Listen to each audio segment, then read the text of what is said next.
What's up, dude? Let's have a conversation about not getting on the cars. Like, don't get on the cars, all right? Just it's being polite. It's about being respectful, all right? I don't go mess around in your litter box or stomp on your toys or anything like that, so let's just not mess with my car. Deal? Right on, brother. All right, folks, so yes, I sold the Camry to Carbuyerusa, and in this video, I'm going to share with you how that went and why I think selling a car to a third-party buyer might be a good idea for some people, and for others, not so much. And I forgot the second key. All right, so what car did I sell? Well, did not sell that. She would literally kill me if that happened. Did not sell that because you all would kill me if that happened, and I'd be very sad. And I'm selling the Camry, and I hate to sell this thing. It's one of the few responsible things I've ever done, and is a great car, no complaints, outstanding basic transportation vehicle. Just cannot say enough good things about this car, but it's not something I'm using. It was a great plan when I bought the Hellcat and gas prices were $7, but now gas prices are $4.50, $4.60, and I got the Scat Pack because, well, hopefully if you've watched for a while, you know what happened with the Hellcat. So we sold this to Carbuyerusa. I did go to Carmax, did go to all the different car buyer companies, Shift, Vroom, and the best offer I got was Carbuyerusa, and I'll share with you how that experience went and how much I got for the car and how this whole thing financially fleshed out.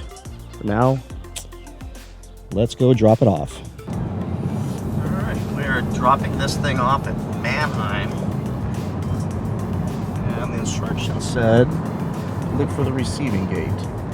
Well, it's easier said than done. Hello. Hi. You see your mileage? Yeah, it's 6,192. Okay, you're gonna take this. See where the little opening is? Yep. Put it in 8 or 9, whatever lane that you're comfortable with. Okay. They're both right there. First time I've ever sold a car to these guys, so I just park it in 8 or 9? Yeah. All right, cool. Not in the middle though. Not in the middle. Or not, no. 8 or 9. Some people go right down the middle and leave it right there. I'm sure I'll screw it up. That's okay. All right, that's the end of the Camry, folks. Now let's go get this thing paid off, finalized. Grab my license plates. They said to. Doesn't make sense, but that's okay. And say goodbye. You served me well. And I'll probably be buying another one at some point. I think this is where repos come too. And look at that Bentley. Front suspension went out. That's like 15 grand to fix that thing. So I'd probably let it go too. Somebody's selling their Porsche. I'm telling you, folks, there is a lot of cars over there. So if you're wondering how the used car market's going, there is a ton of cars that people are selling, turning in. I believe all these are going to go to auction. That is a lot of cars. This market is softening for sure. Look at whole giant acres of cars over there. And then an incredible Porsche that he's done with as well, looks like. But look at all those cars. Can't see over the wall too well, but there are thousands of cars all going to sale over there. I'm telling you, this market is turning. Deals are on the way. I'll buy back my Camry for 7 grand less. I'll tell you about the other offers I got in a minute. So I think I did pretty good on it. Now, where is my wife? There she is. Whew.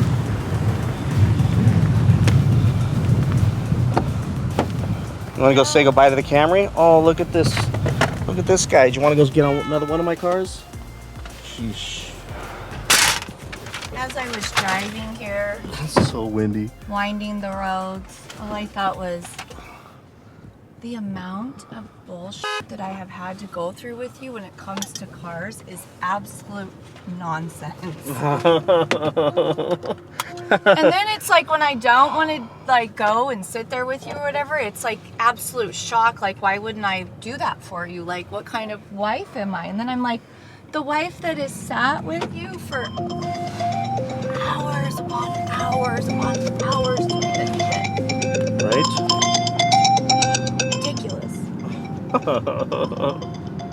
Oh no, she stopped by the Land Rover dealership.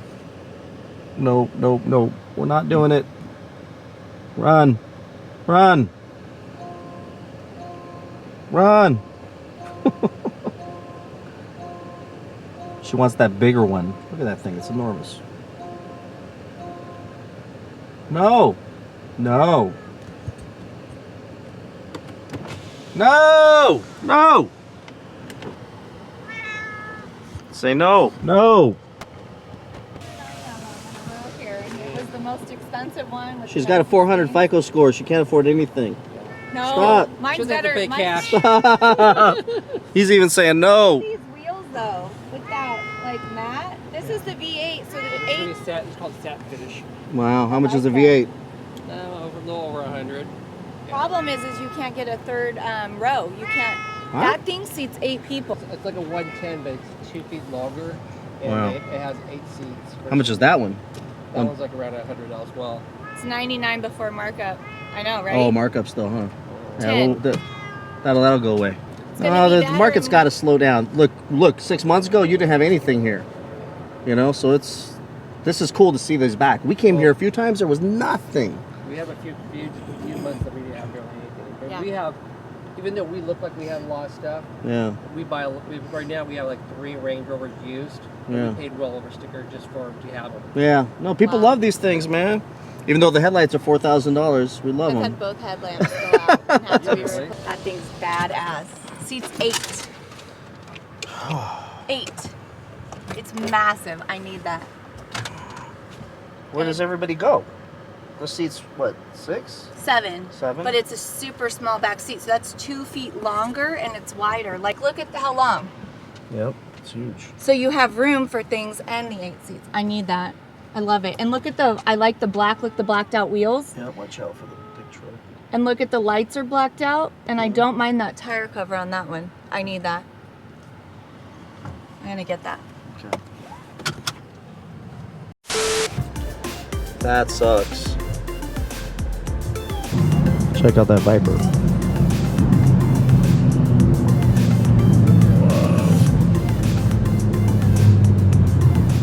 All right, we're back in the Dodge, so now let's talk about Car Buyer USA, the experience, the process, what I got for the car, how that math all worked out. So yes, I did go on to Carmax's website, and they came back and said, we want to see your car in person. Well, I don't have time to go sit around at Carmax. I also know, I absolutely believe wholeheartedly that there's no way Carmax is paying the dollars they used to pay. I've done enough research to know that they're going to get me there and then try to horse me into taking some lower amount for that car. And I'm not going to fall for that. It's not going to work. I didn't need to sell the car. I wanted to sell the car. A couple things caused me to make that decision. One, I hate losing money. It just kills me to lose money, and I know this market is sliding. I had to make a decision. Sell something. I have 5 cars in the driveway. All these cars are taking up space. I have nowhere to put them. The neighbors are getting irritated with us. If I put it in the garage, then the thing will just end up with clothes and boxes and things piled up on top of it, like my Prius did. And 6 months from now, I end up having to jumpstart it and get it out and figure out what the hell I'm going to do with it. So I'm not going to do that this time, and I know that the market is sliding. So Carmax, they wanted me to bring the car in to tell me what they'd give me for it, which means they were going to hit me low. How I really know that is when I went to Vroom and Carvana and Shift, they all were between $21,000, and I think the highest offer was like $24,000. I had one dealership offer me like $26,500, I think it was, and they were like, take it now or hit the bricks, take it now or we're not going to honor this deal. And I was like, you will a week from now. And they're like, I'm telling you right now, the market is changing by the hour. If you want $26,500 for this car, take it today. Car Buyer USA gave me $27,000. So of course I'm going to take the $500 more. So I filled out their form. They send an email after they give you the offer. If you click the button, then you upload all the photos of the car, and then they schedule an inspection. It did take a little while for them to get the inspector out. Figure he's probably busy with all the car business happening out there. So it took about a week or so. He came out, looked at the car, and yes, there was a little bit of him and haw about, would I take less? In the end, I was unwilling to take less. They got the manager on the phone. named Hal, who was an absolute consummate professional. I love dealing with a human being. Like, I don't want to deal with a computer or some kid at Carmax that says that's just the rule, we can't do any more. The nice thing is, despite the fact that their system said my car had a sunroof and I didn't have a sunroof, and they had given me 27, they wanted to come down on the price. I was unwilling to, and they were willing to come back up and make the deal happen. Now, I'm confident that getting what I got was $27,000 for a car I paid about $29,000 for. After tax and license, everything else is a little over like $32,000 or so. That I got a good deal. They might make a little bit. They might make $1,000. Maybe they'll make $2,000 on that car. I think it's a stretch, but I got out really good, and I'm grateful to them for doing the deal, sticking to their word and making the thing happen, and acknowledging that, you know, a system made a mistake, but I'm not going to take that hit. And for Hal to get on the phone, have a one-on-one conversation with me, and let me just tell you, I am not easy to deal with when it comes to money. I am going to fight tooth and nail to the death over 25 cents. It's just who I am. I have a deep, abject fear of poverty, so the money I earn is just paramount to me. It didn't come easy in my life, so I'm not giving it away easily. So I fought them hard, and I accused them of trying to wrangle me out of money, everything else. In the end, they were honorable. They did the right thing, and they followed through. And literally that day, boom, contract came over an email, signed it via DocuSign. They had a electronic notary via notary app, send me another document to be able to do the title switch over. I gave them my payoff. I drove out to Mannheim, out in, you know, about 30, 40 miles away from me, not even that, maybe 30 miles away from me, and dropped the car off, as you saw in the video, and that's it. I'm done. Their payoff is already sent out, should be paid off on Monday, and I'm done with that car. So I would recommend, if you're going to sell one of your cars, to definitely check with all those sites, but involve Carbuyerusa. I would imagine, and I will tell you, I believe this wholeheartedly, that as of today, you're probably not even getting what I got for my car. The market is sliding. When I showed up to Mannheim, there were acres of cars, thousands of cars. I mean, the amount of cars, used cars, that are going to be flooding the market, and I think they're right now tempering how they're feeding them to the market to keep from crushing the market, or crashing the market, but it's going to affect prices on our used cars. So I made a decision to commit to my Scat Pack because I love it. Gas prices are a lot lower than they were back when I bought the Camry. To answer that question, is it just makes sense for me to keep this thing now and deal with the gas prices. But when gas prices were almost $7, actually I think in California we got close to $8 a gallon, I bought that Camry. There was no way I was going to play that game. Today, they're $4.50 to $5 a gallon. So in my analysis, I'll share with you in a second, I just averaged the price per gallon out to come up with this mathematics, but I think I was conservative in this, and I think it makes sense. But I'm sure someone out there will shoot this thing down, but I don't care. This is the math that I came up with, and I think I'm within a few $100s of the outcome of selling that Camry. So let me share with you, and I'll put up on the screen so you can follow along, share with you how this fleshed out, because it really did work out for me. Now, it may not work out this way for you, because I have a special circumstance. At my regular job, my non-YouTube job, I get paid mileage, and I cover a large region, so I drive a lot, and I get the mileage. Now, if you drive your car for mileage or for business, you may be able to write off that mileage against your taxes, against your income, at 58.5 cents a mile for last year, and I think it's like over 60 cents for 2023. But for me, it's an actual cash deposit into my bank account every month when I report my mileage, and I drive all over Southern California. And driving the Hellcat of Scat Pack was going to absolutely break me because it threw the ratios off. When you see how much it was going to cost me in gas versus the mileage that they were going to give me, I was at best going to break even. So it just didn't make sense. So let me share with you this math. I'll put this up on the screen and I'll read this now. So my 2022 Camry cost me, this is tax, license, everything, out the door, was $32,639.59. I put $0 down. I simply signed my name at the Toyota dealership. Didn't give them a penny. I did give the kid like $100 to drop the car off at my house, but I don't even count that in there. because it wasn't necessary. I paid $667.38 in interest at 2.99% up until this date of payoff. I paid about $700 in car insurance for that car. The total cost for that Camry then lands at $34,006.97. I sold the Camry to Carbuyerusa for $27,000 even. Yes, their offer was $27,099. I let them off the hook for the $99. The total cost to me after the sale of that car comes down to $7,006.97. So that's what it cost me if there was none of this other stuff I'm about to share with you to have that Camry. But I made money off the Camry, and this video will make me money as well, which I did not figure into this calculation. But let's talk about the money I made. The reimbursed business mileage from my regular job at 58.5 cents per mile, it was 6,000 miles, was $3,510. The ad revenue from the Camry videos on YouTube was $938.06. So the total revenue reimbursements was $4,448.06. That's my revenue, reimbursements, that's money that came back to me in real cash form, $4,448.06.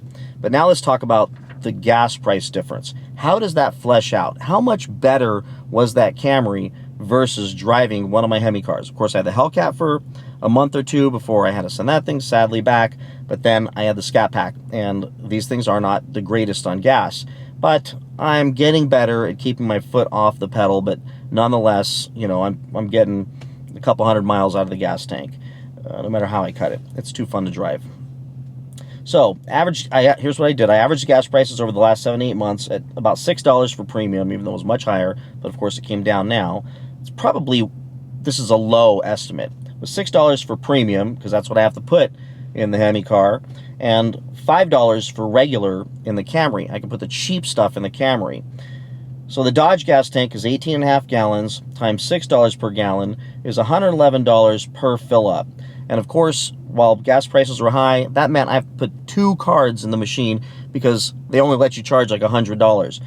It was unbelievable having to spend that much time. And what happened is you just never fill the thing up all the way.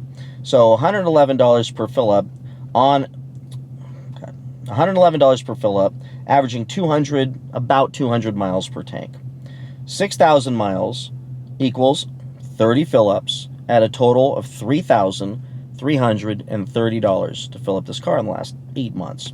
The Camry gas tank is 15.8 gallons times $5 per gallon equals $79 per fill-up, averaging 400 miles per tank. 6,000 miles, because most of my driving is highway when I'm working, 6,000 miles equals 15 fill-ups at a total of $1,185. The net savings to me, the cash gain to me in my pocket using the Camry instead of driving my Dodge, was $2,145 in this last 8 months. So here's the final total. Remember, it cost me $7,006.97 in cash out of my pocket to own that Camry up until Friday, a couple days ago. But what I made off of that car and saved was $6,593.06. That leaves me with a deficit or a loss of $413.91. That's what it cost me to own that Camry for the last 8 months.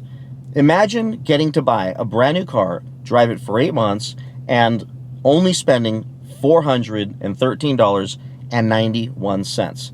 Like, that's awesome. To me, that's a huge win. Now, someone's going to say, you lost money, man. Yeah, see, it didn't work. You're a bad money manager. Okay, well, I think that's pretty damn great. And I didn't have to, just a note here, I didn't have to put a bunch of miles on my Hellcat or my Scat Pack and depreciate that thing like a rock, like the rock it is when you put tons of miles on these things. Nonetheless, none of this includes any tax write-offs for that car that I still don't know. I haven't done my taxes yet for last year, but I'm sure there's going to be something that I get to write off on that car because I used it for YouTube business as well. And a note, had I paid any amount of money in markups or add-ons when I bought this car, when I bought that Camry, it would have blown this whole thing out of the water. The math would be horrible. It would be, whatever that markup is, would be lost money. So without harping on that subject too much, again, in my last videos, I've covered it tremendously. You can't pay a markup. I got out of this thing because I didn't pay a markup, and I insisted on that when I bought the car. There was a markup on it, and I got them to waive that markup to sell me that car and eliminate the add-ons. It's the only way I would buy that car. It's the only way I'll buy any car. So that's where the numbers fleshed out. And of course, if this video does, I don't know, let's say it only does 10,000 views or 8,000 views or something, that's going to be somewhere between $70 and $100 that'll make off of this video. So if it does 80,000 views, I'll make another $700 on this video. So who knows what this video does, but nonetheless, it just keeps getting better. Not only that, the older videos continue to get plays, and I continue to get money. So having this small business, having this YouTube business is a win for me. It does work out for me. The expense for me is my time. I've already bought all the equipment, wrote off all that stuff, so this works out. So that's how the Camry worked out, everybody. Hopefully that was enlightening to all of you. You know, be careful when you buy, be smart when you buy, don't overpay when you buy a car, and shop around. Could I have sold the car myself? Yes, I could have. Do I have the time? No, because if I do a P&L on what my time costs per hour, I would lose everything trying to sell a car myself. Not to mention meeting all the clowns and showing them that car and going through that nightmare. So with that, please like, subscribe, comment, be respectful, stay motivated, and I'll see you in the next one. Bye-bye.